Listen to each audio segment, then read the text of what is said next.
All right, so advertising is getting more difficult and it's getting more expensive. Here's what you need to know and the game plan that you need to continue to succeed inside of your woodworking business. Let's dive in.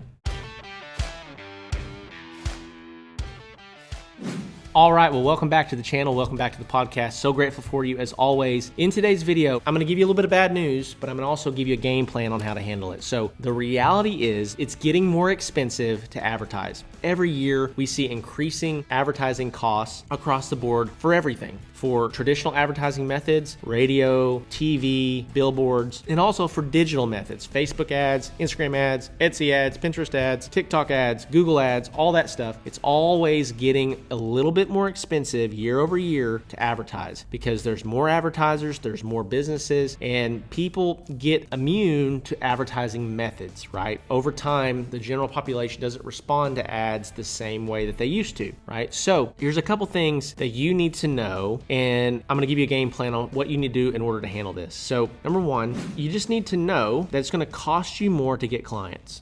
That's the first piece of advice that I can give you. You need to know that it's going to cost more to get clients. And if you know that it's going to cost more to get clients, you need to also then know that you need to make every client worth more money. Essentially what I'm saying is that you need to have a plan for increasing your prices and/or increasing your AOV. What is your AOV? It's your average order value inside of your business. If you don't have a plan and your prices stay the same and your average order value stays the same, you're just going to be profiting less money because it costs more to acquire that customer. So as advertising costs go up, your value per customer needs to be able to at least stay with the same ratio of your marketing costs. And if you don't, if you stay here and your marketing costs continue to climb, it's going to be harder and harder to stay profitable inside your business. So you need to make sure that you have a plan for having a better product, having a better experience, having a better, more cohesive brand to justify an increased price for the product or the service that you offer. Or have a plan to increase the average order value, which means, let's say right now your average order value is $2,000. You sell custom handmade furniture, you sell tables. Well, how can you get your average order value to $2,800 or to $3,200? Can you offer complementary products? Can you offer decor for kitchens? Can you offer decor for dining rooms? Can you offer other pieces of furniture that, let's say someone's coming to you and they're building a home, instead of them just buying their dining table from you, can they buy every piece of furniture that they need inside their home from you, and can they customize it? So instead of that $2,000 order, now you've got an $18,000 order, right? Simply by making every customer more valuable to your business, it's going to make your business way more profitable, and it's going to negate any increases that you see in advertising dollars, advertising expenses. Okay, so don't forget that. That's good. It doesn't cost you a thing. You're getting that for free right here on the Vaught YouTube channel or on the Handmade Business Secrets podcast. So if you haven't already, be sure to like and subscribe. The last thing that I would tell you when it comes to increasing advertising costs and what you need to do to negate these increasing advertising costs is that you need to focus on branding, creating a really strong brand, and you also need to develop your own audience. And so what do I mean by that? When we're on Facebook, we're on Instagram, we're on TikTok, wherever we might be, Google, we are borrowing their audience.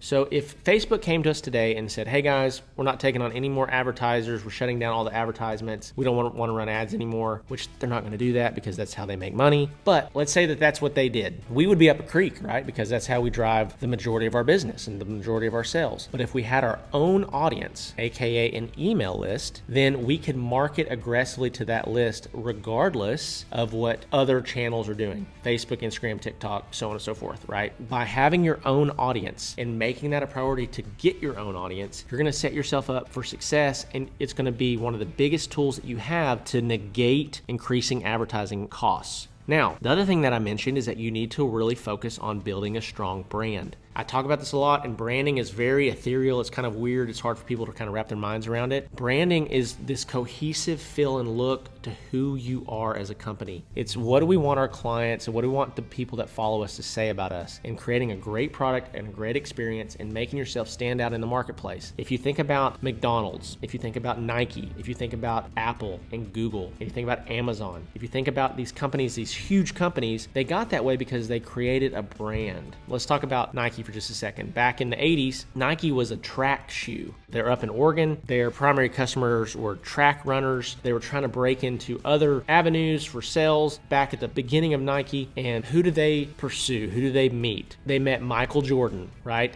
They pursued Michael Jordan. They bet basically their entire business on Michael Jordan.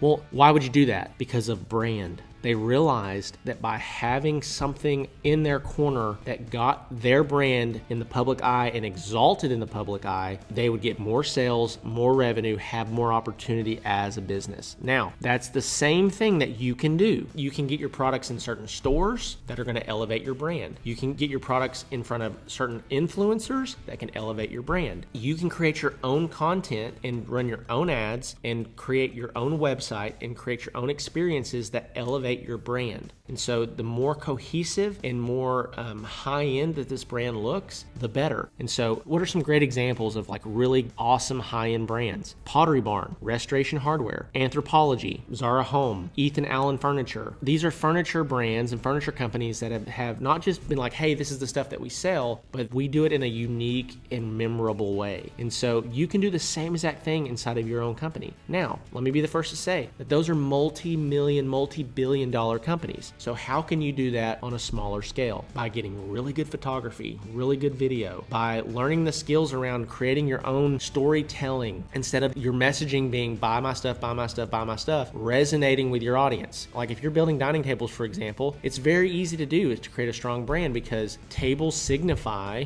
family, tables signify gathering, tables signify relationships. And so instead of just being like, hey, check out this awesome table, you should talk about the fact that families are built around the dining table, that the most important piece of furniture in the home is the dining table. Get back to simpler times and gather around the dining table. Creating a brand like that and using that kind of messaging is going to allow you to resonate with your audience. And again, your audience mostly is going to be families, usually the mom of the family or the grandma of the family that is focusing on making sure that she has a beautiful home. That's what she cares about. She probably has some type of faith. Lastly is going to be around just really pouring into those that she loves. Okay, so if you can speak her language, you're going to win her over as opposed to these big multi-billion dollar corporations that don't do that necessarily. Okay, so it's aesthetics. It's like, how do I create a really good image and a really great product? It's experience. How do I create an incredible experience for the customers? And ultimately, it's product. It's having the best product and having a product that's memorable and dependable and great and is exactly what the customer wants. And so when it comes to advertising and increased cost of ads, make sure that you have a plan to get your own audience, to increase the average order value of your customer, increase your prices, increase the average order value. And then lastly is to focus on your brand, focus on who you are. If you don't do these things, you will get left behind. You won't be able to keep up in a competitive landscape. So I say this a lot, but I mean it. I'm a little biased, but if you're trying to grow a woodworking business and you need business principles, this is the single greatest YouTube channel or podcast that you're going to find around that. I'm not going to show you how to build stuff. I'm not going to make tool recommendations. What I'm going to do is I'm going to give you business principles in order to scale your business. So if you're not already subscribed, make sure that you do that. I've got several resources for you. The first one is our Handmade Business Secrets ebook. I wrote this book. It's about 90 pages long. There's been over 1,150 people read this book already. We've gotten a lot of great feedback on it. That is completely free to you. You can download that in the first link in the description below. We have our Handmade Hero Academy program. Now, if you are stuck below $5,000 a month and you just want some practical skills to make sure that you have a proven product and that you can start getting in front of more people, that program is the single greatest resource that I can give you. Be sure to check that out. It's a little bit of a financial investment, but if you make one sale on something like a table as a result of what you learned from that program, it's going to pay in dividends. Okay, so make sure that you do that. Number three, last thing is if you're really trying to scale your woodworking business, your handmade furniture business, be sure to check out the Woodworking Business Accelerator program where we actually partner with you to run your ads for you, bring you new clients and new leads and new sales, and then help you scale your operations as you go. So with that being said, love you all, and I'll see you in the next one.